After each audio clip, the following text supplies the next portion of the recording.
I am here. My name is John Blue, by the way. Make sure I orient to the right camera here. And I'm happy to have you here, whoever you are, whenever you are. This is a general Q&A. People have been asking me for them, and I hope the people that have been asking me show up. And in the meantime, I've got a wonderful Melanie Green in the background. Hello, everyone. It's nice to be here. And so, yeah, if you have any questions, feel free to put them into the chat. And I'm happy to respond as best I can. Should be a fun time. Well, let me know whenever you're ready for a question to kick us off, or we can wait a couple minutes. Hit me. Warm up. All right. Well, I have a question about your shirt.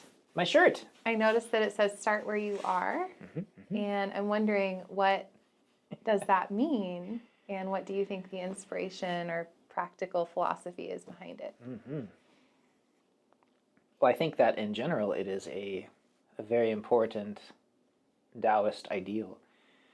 There is a whole heap of common translations into English and Spanish that I've looked at of the Tao Te Ching, a very famous Taoist text.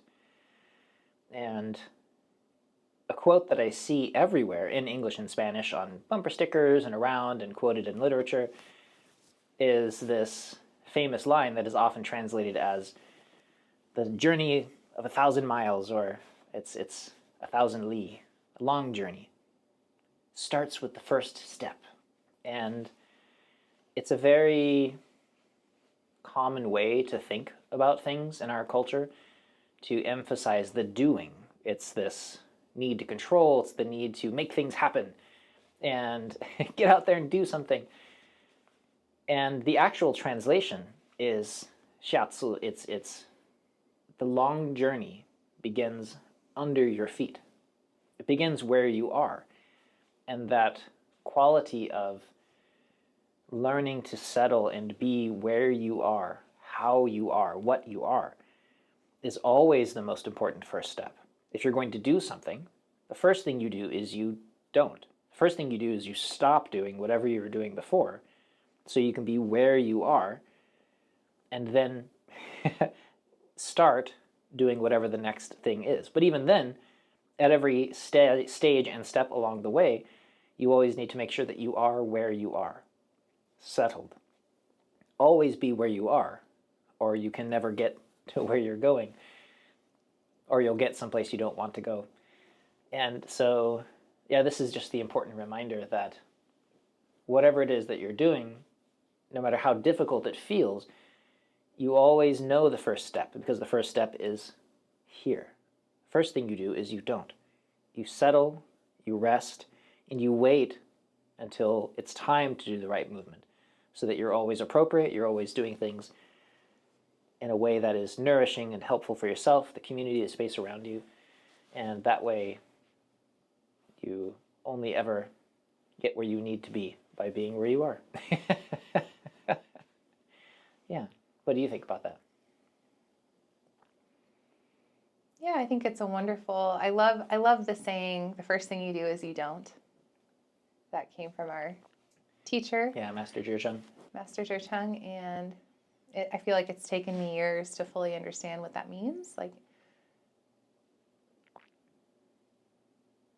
not just on a practical level, but or an intellectual level, but on an emotional level. Nice to see you, Steph. Hey, we've got a Steph. Long time no chat. I hope you and the family are well. Yeah. I'm sorry, I didn't mean to interrupt you. No, it's good. I want to say hello to the people. It's always nice to have a Steph around. And so maybe as kind of a follow-up question, how does Qigong help us learn to start where we are? And what are some signs that suggest we are doing what's meant by that? Mm-hmm. I often feel like something like Qigong is a really helpful way to begin exploring this process, because it's by its more physical nature as compared to something like studying and reading about it, or aspirational thinking, or meditation methods. What you're doing is you are engaging physically in the space and the world around you. And so it's a little bit easier to start to explore these possibilities, because this idea that the way that you do anything is the way that you do everything. This quality of learning to settle, you can try to explore it psychologically or spiritually or within relationships, and that can be really tangled and complicated and very difficult. Or you could stand still, you could sit here, and I could learn how to go and come to rest. And just be here, just standing here, just sitting here can be such a difficult process for people. And when they learn how to do it, to come to rest finally, to just be here, that single skill, even just in their body, is something that then begins to translate to other areas, to more difficult, tangled spaces in their lives, especially if they have difficult psychological issues or maybe very tangled, powerful emotions. Dealing with those directly can be problematic and traumatic, explosive, but just learning how to go and to settle and to be here where you are, then that tends to begin to translate into other qualities of our life. And so one of the reasons I like starting people with Qigong, for a whole host of reasons, and a very physical quality, is because learning to let go in your mind or your emotions can be difficult. But learning to let go of your shoulders is often way more doable, way more available to people. But it's the exact same skill. It's the same process. But somehow one is, because it's more concrete and more obvious, and there's a faster response time, then it feels like it's something that people can learn to take up and to allow them to permeate and infiltrate into other more difficult areas of their psyche or their emotional life or their relationships.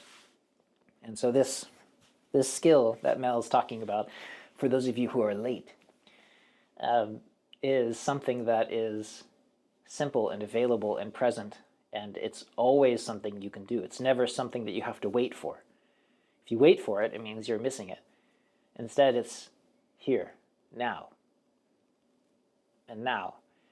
And by always settling, at least physically, at least softening your jaw a little bit, at least unclenching your fist just a little bit, that process of coming back to your body, to the present moment, to letting go, to settling, to letting things be, is then something that spreads into other qualities and aspects of our life that can be more difficult. And so I think that practicing something like Qigong is a really wonderful way to allow that to grow roots into the soil of your life, to spread within the ecosystem of your family. And we have a Chris.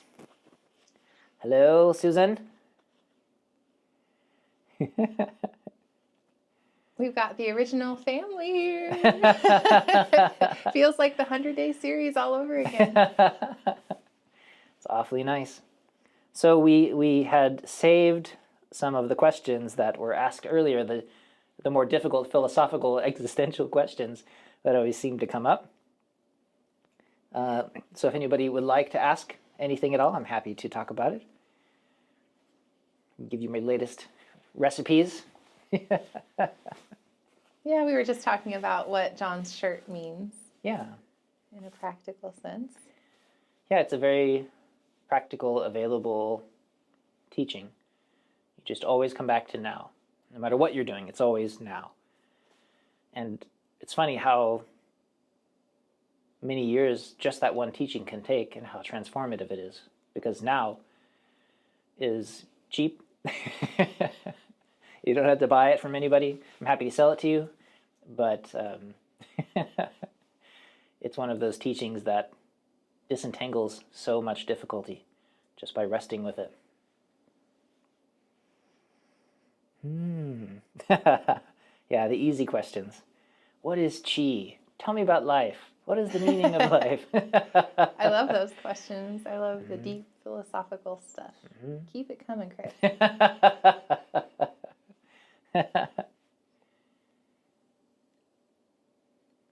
Do you want to answer any of those, or would you like some others? Well, there were two. One was, what is the meaning of life? What was the other one? I don't remember. Chris, you're on. Remind me what they were. Oh, I got one from Steph.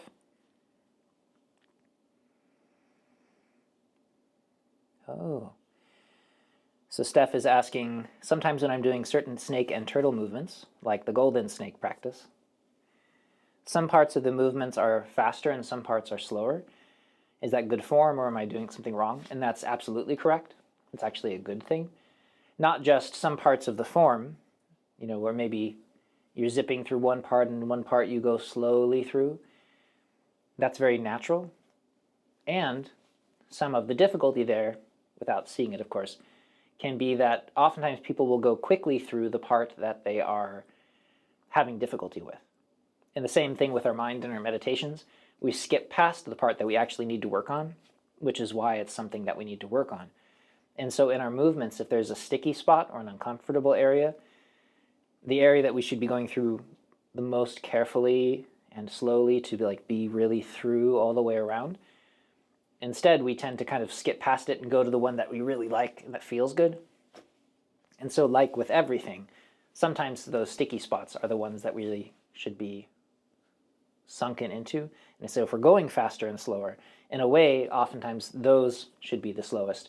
And the ones that are most comfortable and easy, sometimes they just flow out of you really easily and you go really quickly. And that's perfectly okay.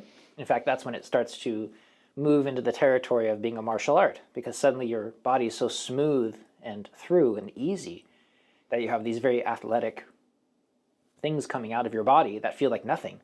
And that's what the highest level martial arts and athletics should feel like, this effortless expression of lightness and power. And so even in the Tai Chi forms, they start off really slow, because slow is smooth, smooth is fast. And so you end up going really quickly, even though you feel like you're going nice and slow, just because everything is melted together and smooth and has worked its way through your body. And you find yourself being explosive and bouncing and kicking high and moving low, and it's all the same level of effortlessness that it was before. And so that's really appropriate, as long as you're not adding anything to it, and as long as you're not skipping the difficult spots in order to go fast. You have to keep it round and through, and then it starts to transform. And so I think that's actually a really good sign. Or a really bad sign. One of the two. Oh, the are we a body? That's right. So, yeah, that's right. You're either doing it incorrectly or you're doing it really well. Exactly. Or both at the same time. You're doing the incorrect movement really well. That could be true too. And we always have things to work on and to get better. When I practice with Shifu, I can barely get 1 inch into the movement before he stops me, because the way that I'm approaching it or the shape of my body is clearly going to lead me into the wrong direction in a move and a half from now. And so he sees that coming and he stops me beforehand, because he already sees the entire movement being expressed just in the way that I'm approaching it, which, by the way, is a crazy level of skill, and it's very easy for him. And you can see why that would be useful to a martial artist, to be able to see what's coming before you even are doing it yourself physically. And it's a really wonderful teaching skill. And so I think it's just a normal thing for us to always be doing it wrong in some fashion, to always have a lot of growth possibility there. And that growth potential always looks like settling and becoming easier. Oh, and that was one of the parts of the questions that Mel asked that I did not get to answer. How do we know when we're getting it right? Mm-hmm. That the proper practice always leaves you nourished, softer than you were before, more settled, more deeply relaxed, more deeply yourself, more capable of love, peace of mind. These qualities, your body is more through and open, your circulation is better. Anything that leaves you ragged, depleted, exhausted, or manic or something, these are all things that are destructive, and you have to find the way through that is none of those things, because the pathway itself is the process, it is the practice. And so by learning to be harmonized and balanced, that by itself becomes the way that we heal.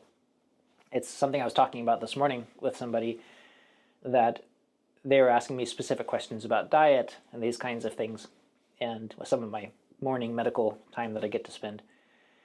And it's really funny because people will be willing to do just about anything extreme. You can get them to eat cardboard for a week. You can get them to fast for days at a time, or only eat ice cubes. I was dealing with a woman that would only eat watermelon. This went on for months until she passed. Like really extreme, very hard things, eating things that taste terrible. It's just wild things that people are willing to do. And yet, if you just tell them to eat healthy foods that they like, very simple, but to do it in a balanced, moderate way, that sometimes is too difficult. So sometimes the really painful things, I could tell people to run marathons, and they'll do it. But you tell them to take 5 minutes a day to relax, or to just eat these vegetables, make them delicious, don't eat too much, eat them at this time of day, and just keep doing that every day, make it feel easy. That, for some reason, psychologically, emotionally, is really difficult for people. Yeah, there's a lot of underlying habit patterns there. Yeah, that's right. In many cases. I think so. And so I just think that's a funny thing, that the practice itself is learning to be balanced and peaceful and contented, everything that we're doing. And so if you find yourself moving in that direction, then you're probably doing it right. That's why there's 1,000, 10,000 practices that you could do, because things lead in that direction. And you can do things that are called Qigong or meditation that lead you in the opposite direction, and they're clearly bad for you. And so always check for the fruit and flower of the practice. That's how you'll know if you're on the right path. I think that answered your question. I didn't mean to skip through it. No, and just an observation on that point. Someone at a recent meditation retreat that John and I attended said he noticed that his appetite improved during the retreat, like after a few days of consistent Qigong practice. Is there anything you might want to say about that, like how Qigong can actually help with all of these other aspects of our lives, like eating well, sleeping well, Sure. if it's difficult for some of us to do those things? This useful term of qi is the relationship. It's how things are functioning. And so the functioning and health of the lung qi is the function and health of the lungs. The breath process, the respiration, the health to the skin, all of these qualities. And this includes things like sleep and emotional expression and appetite. And so when your qi is functioning well and flowing smoothly, because qi flows, qi is about relationship and healthy relationship connection. So that if your digestive relationships, if the digestive qi is flowing well, that's healthy qi. We'll call it digestive qi. And so when those things are stronger, you've been doing your spleen qi, qigong practices and these things, your digestion improves. And so sometimes there's an obstruction, sometimes it's just stress. People come to the retreat center, they spend a few days relaxing, and their appetite gets much better. And so sometimes it's that they step away from their lives, something as simple as that. But other times it is because of their practice, and they're doing it right, and so their qi is nourished, and so their body starts to heal. That makes sense. I think that's what this person was noticing too. Oh, good. The question that Zusan Lee was asking about if we are the body. And that's a difficult question, because then it goes into, what do you mean by I, right? And what is the body? What is it in relationship to nature? This kind of thing. And so clearly there's an aspect of us that is the body, right? That if I take a bunch of drugs, it suddenly changes my personality. Like famously, if I had some terrible accident and I got a rod through my brain, which happens and I still survived, we know that people's entire personalities shift.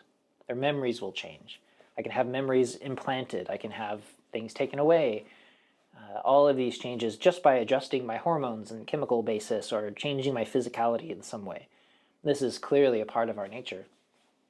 And at the same time, there is a quality of us that, like for instance, in the non-dual tradition, we talk often about this quality of the I that is pure consciousness, awareness itself, and that which is before that, which is harder to talk about. But that seems to be not impacted at all by what happens with the body. Certainly if I'm knocked unconscious, there doesn't seem to be a lot of consciousness showing up in this form. But if you rest your awareness in just consciousness itself, which again is a big conversation, then what happens is there's this sense of self, which has nothing to do with the body, has nothing to do with the personality or your thoughts and ideas and your feelings. It's just this clear, open sense of spaciousness. And along with that comes a feeling of contentment, because it doesn't want anything. Unconditional love, because it's also related and connected to everything. And so this is often what people are talking about if you listen to meditation instructors and different people who have a certain level of achievement in their practice. What happens is they've found this part of themselves that is free of those things. And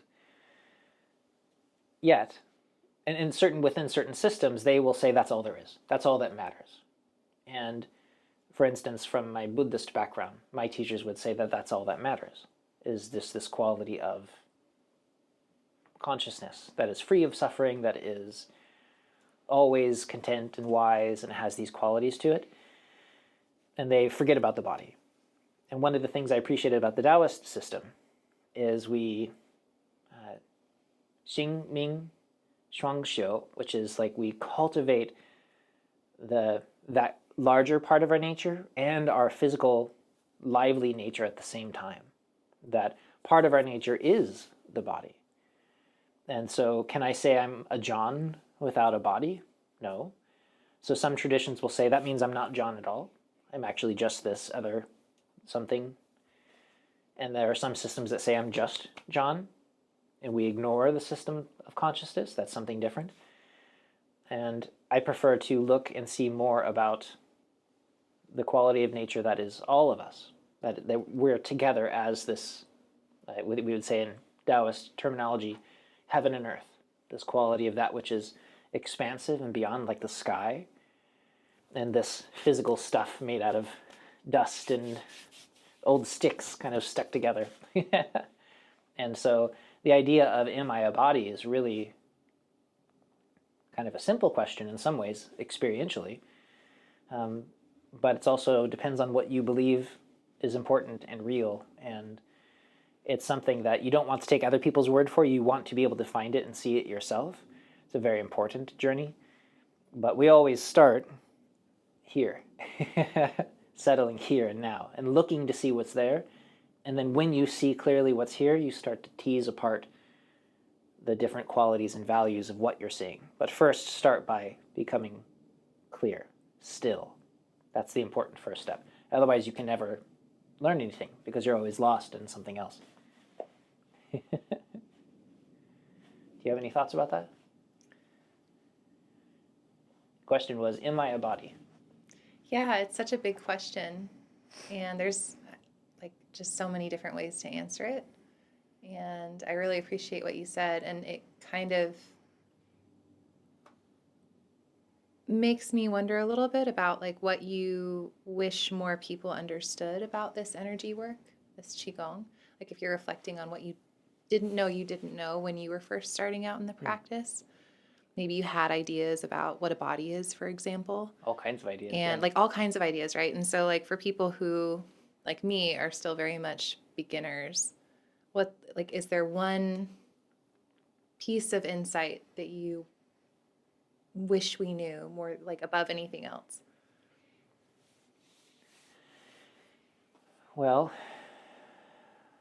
in general, if I was, and I thought about this a lot, if I was only able to share one piece of something that I've learned with people before I died, I was about to die, and I share this one last thing, and that people would actually hear it.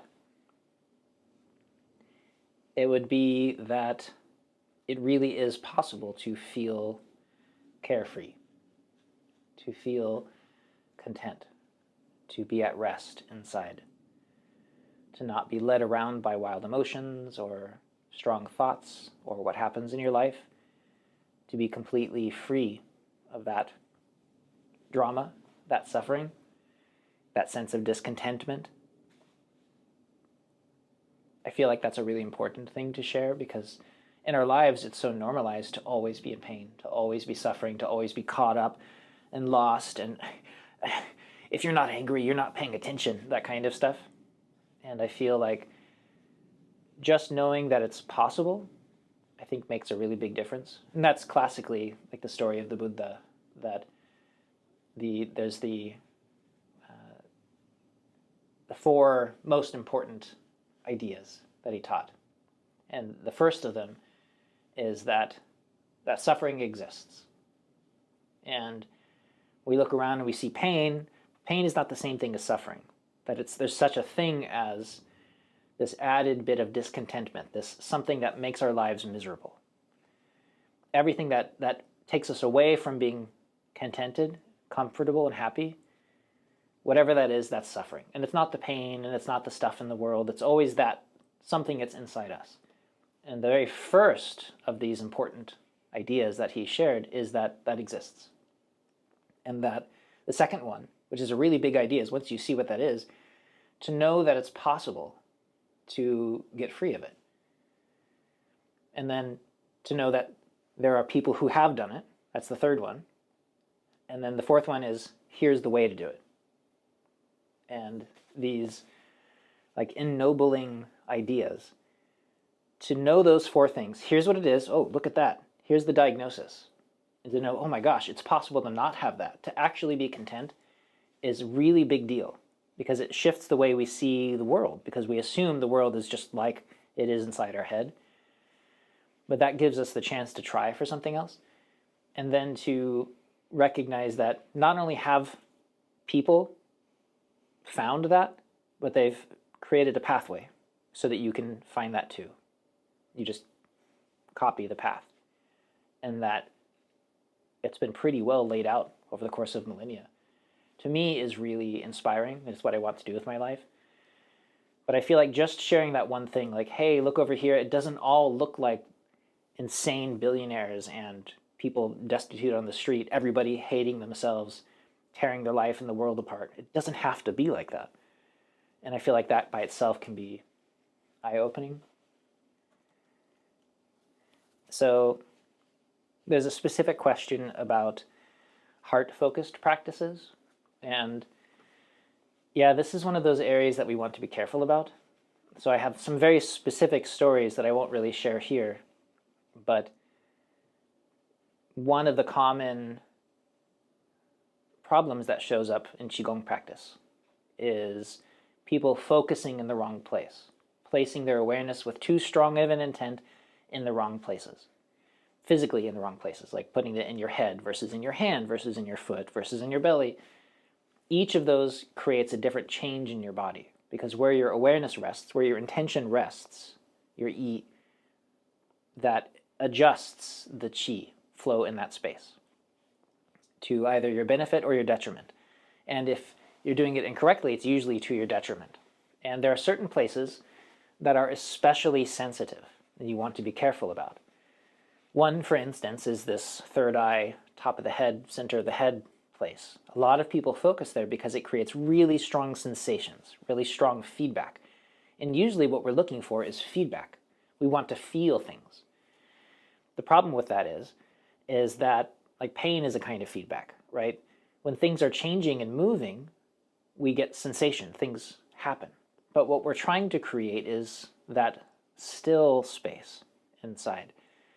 And the problem with that for people is that it often feels very boring. And the part of them that wants sensation, that wants change, that wants to feel things, that's the part that takes over. And that part of us usually leads to no good end or a specific damage. And so another place to be careful about, other than like the head, is the heart. And I say this cautiously because oftentimes, for instance, during certain Qigong practices, especially during menstrual period times for people who have a menstrual cycle, or during pregnancy cycles, oftentimes we'll gather either here in the solar plexus or up here into the center of the chest, and rather than gathering down below where stuff is happening. And that's an option. It's a way of continuing to gather chi.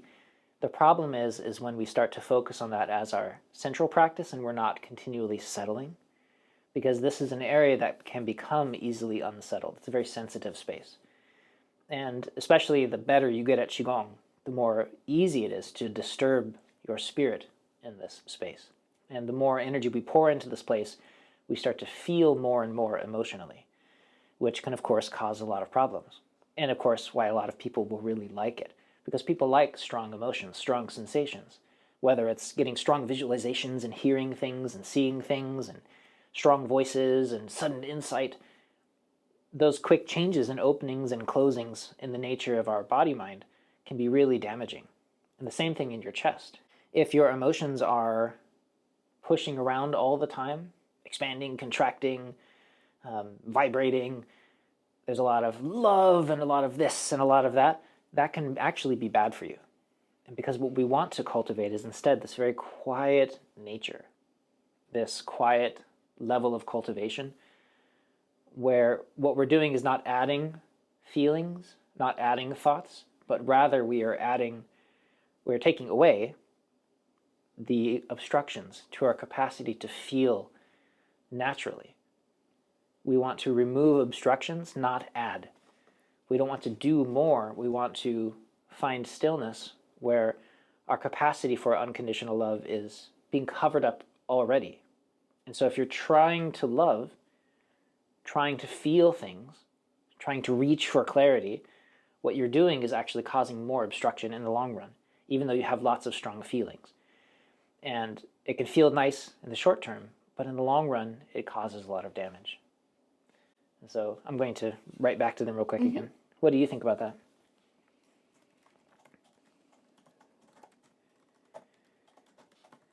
Yeah, it can be really challenging, especially because the mind finds all of these subtle ways to add extra, even when we're not aware that that's what's happening. Like our teacher, Johnson, my teacher, describes this as a kind of tension whack-a-mole. What I notice in my own practice is that oftentimes I'll experience tension in one area, say like the low back, for example, and rather than being present with it and softening until that tension releases, I will subtly shift my body in ways that basically move the tension around instead of releasing it. So now instead of the tension being in my low back, it's in my chest or it's in my knees or somewhere else. And so hence the whack-a-mole description. It's like you've removed it from one area, but you're really just shifting it around. And I feel like that kind of relates to this concept of adding extra. Like we're doing more. Like that's a kind of letting go through doing as opposed to like a more universal letting go. Yeah, the example that Shifu likes to use very often is if I have a fist and I want my hand to open, what people usually do is they go, and they force open their fist. The problem is that all they did was overcome this tension with this tension. And so now they don't have a fist, but really they do. They still have a fist there. It's just now covered up with me pulling it open really hard. And then later on, I want to close my hand again, and now I go, and now I have like layers of tension that are sort of fighting each other and binding each other. And the difference of that, for instance, if I want to release my fist, is I release that thing that is holding my hand closed. And in the beginning, it feels like it doesn't work because my hand, my heart, has been closed so long that when I try to let it go, all it goes is, right? Because it doesn't know how to do anything else. But, and you can have relationships and things that will help move your hand and keep things going. But the practice is to continually learn to let go until this opening happens on its own and your heart flowers open, rather than adding the tension of trying to make it open, trying to make it do something. That can be a trouble over time. in the way that me trying to go like this, it's like, fine, I've opened my hand, great. But really all I've done is I've practiced more layers of tension in that process. And with our emotions, when I add that kind of force into my heart, for instance, into my emotional center, what I'm doing is I'm adding frustration, I'm adding guilt, because that's what tension, that's what this control process looks like. And the whole point of unconditional friendliness is being open without control, without trying to force things, without expectation. When I'm doing this purposely with my practice, I'm adding tons of expectation. And so I'm getting strong reactions that are burning up my chi and moving things around, but I'm never practicing stability. I'm never learning to let go. And letting go is the fundamental necessity for stillness. Stillness being the complete disinhibition of movement, letting go until you're free. And in freedom, in that release, is that deep contentment, that deep relationship with everybody else. And that's where unconditional love and unconditional friendliness comes from. So let's see. Yeah, and there's a question about feeling emotionally numb and disconnected from peace and love. And so in that space of feeling emotionally numb, I kind of refer back as well to the question that Melanie was asking about with your loss of appetite, for instance. The expression of emotion is another healthy expression in the human body-mind. And so when we lost our appetite, for instance, or other senses, oftentimes it's because there's a kind of like either deep deficiency, maybe a kind of deep fatigue or overwhelm of stress, or a kind of disconnect from the body, or a stagnation in your chi. And all of these can be helped by letting go, by resting, by practicing your Qigong correctly, by going for a walk, and restoring that natural chi flow.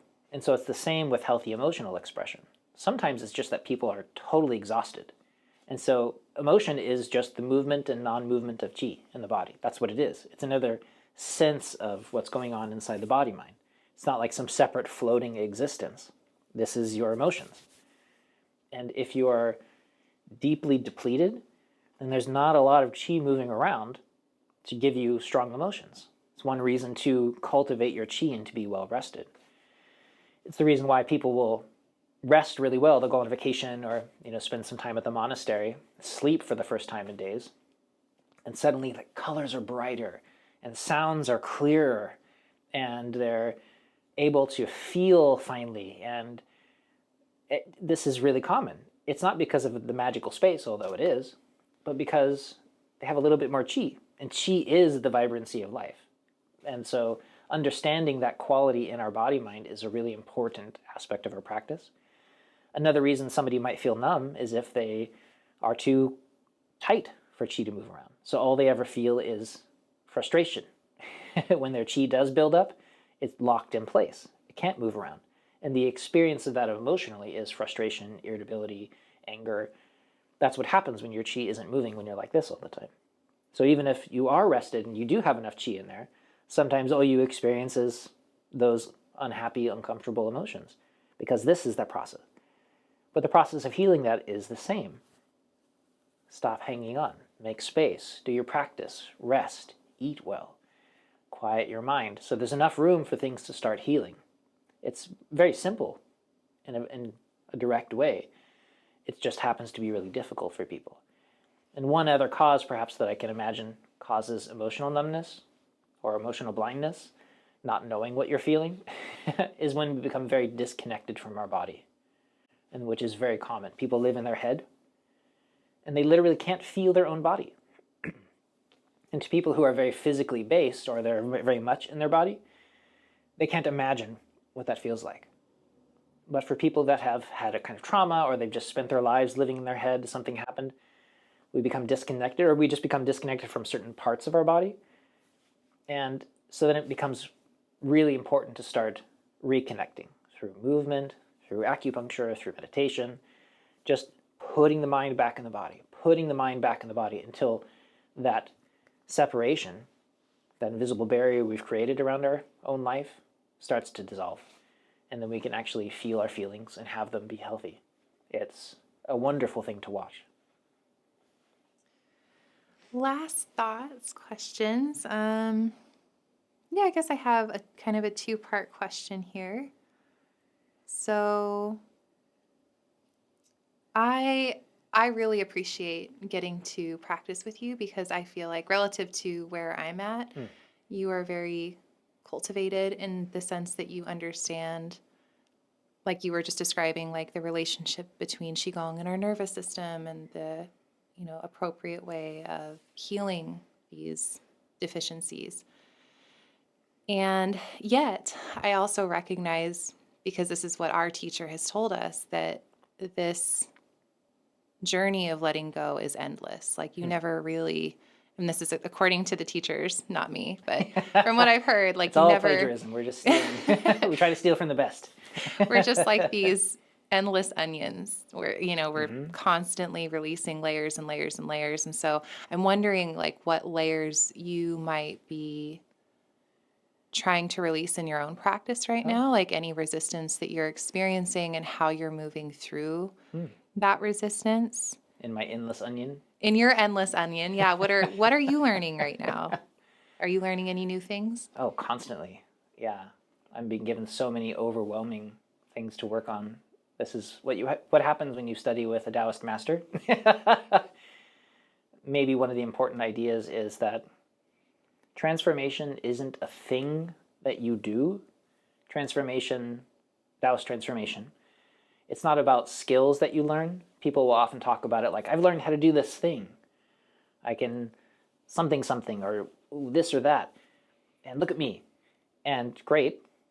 Usually those skills that we develop, it's not about those skills. It's about how you are during those skills. That's the thing that you're cultivating. So for instance, I play the guqin, this instrument that's very difficult and very foreign to the culture I grew up in, what I thought music was supposed to sound like. But the point is not the technique. The point is not the playing or performing music or doing any of those things. The point of it, in Taoist cultivation at least, is what's happening inside me, the transformation that's happening as I do the practice. When I'm doing Tai Chi practice, even if I move and my danxian rotates and all these things are happening and I have tons of chi in my hands and my health is getting better, wonderful. I touch somebody and they fall down, like magic. And great. But the point is not those things. The point is what's happening inside me as I do the practice. And the transformations that are occurring are not about the thing that you do. The transformations are about how you are changing. And if you want yourself to transform, the most difficult part about it is being willing to change, to change your most fundamental aspects of who you think you are. And it's always who we think we are. Attention by its nature is what we think we are. It's movement and ideas stuck in our body and our mind.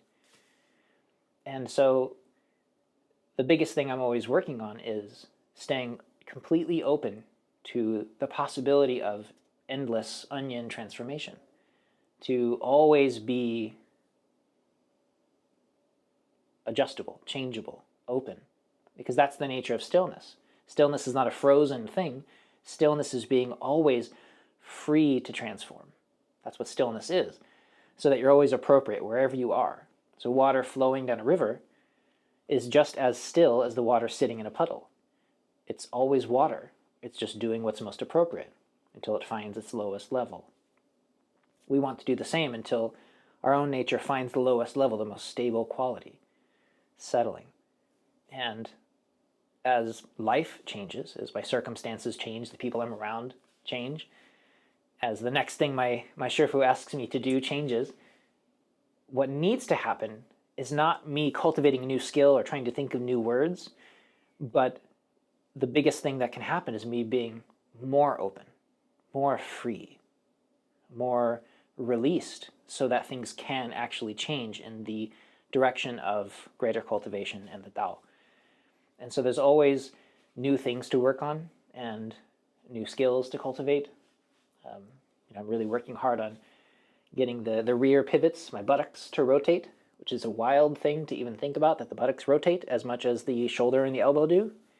But there you are. And that's the thing I'm practicing.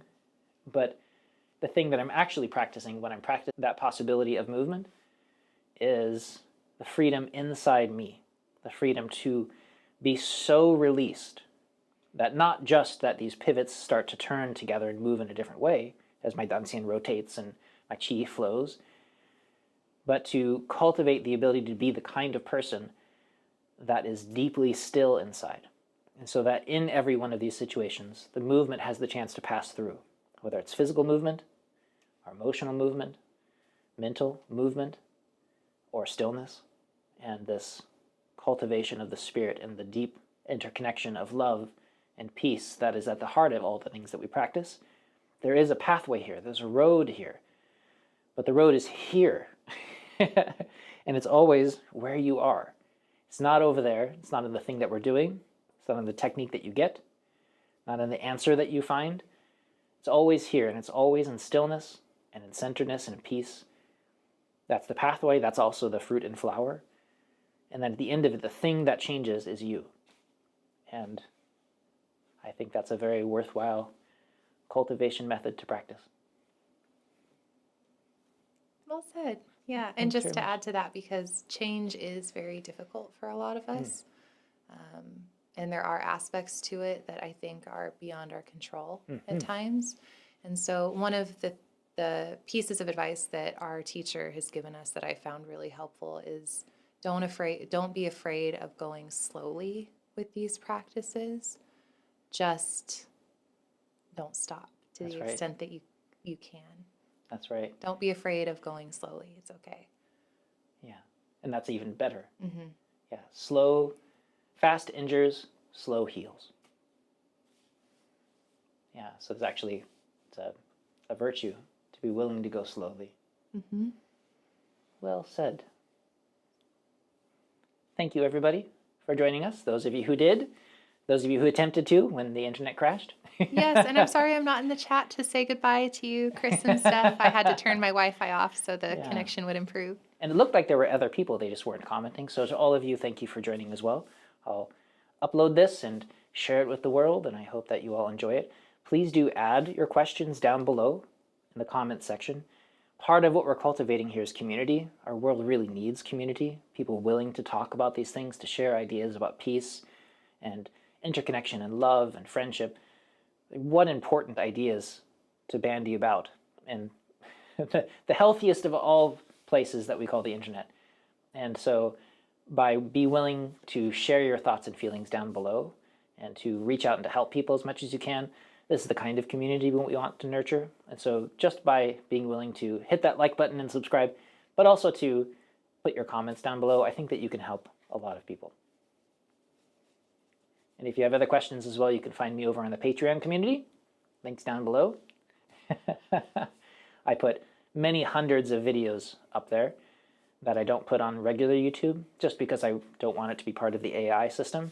So if you're looking for more lessons, they're over there. And I'm always happy to answer your questions. Appreciate you being here. Thank you very much. Thank you. Thank you. Enjoy your practice.